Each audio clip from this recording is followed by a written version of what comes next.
Thanks to Kristen Walker for that. And as we take a live look at Capitol Hill, President Trump has pushed Congress to ban mail-in voting. Earlier today, David Molko got to talk with NBC Chief Capitol Hill Correspondent Ryan Nobles about that. I ask you about vote by mail. It's something virtually all Oregonians and Washingtonians do.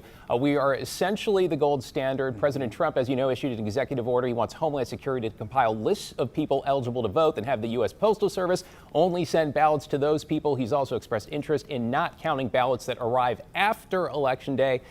States, including here in Oregon, have sued, saying, well, that is unconstitutional. States run elections.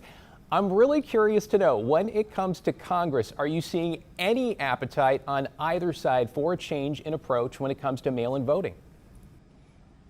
I think to a member, I think most members of Congress, including most Republicans in Congress, do not want to touch mail-in voting, despite the president's plea to do so.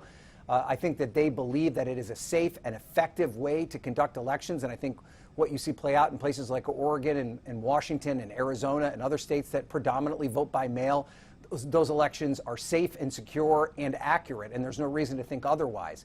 But the president is obsessed with this. He believes, without a ton of evidence to support it, that somehow mail-in ballots are being used to fraudulently steal elections. And so he has been aggressively pushing, particularly the United States Senate, to pass what he calls the Save America Act that would, on some level, try and regulate mail-in voting across the country. But there's a lot of questions, as you rightly point out, whether or not that would pass constitutional muster, because the Constitution specifically states that states run elections, that the federal government does not run elections, and the federal government plays very little role in how elections are conducted.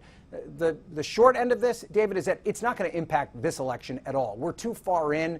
It is very unlikely that even if some law were passed, that it would be able to make its way through the courts in time to get the ballots prepared for the fall election.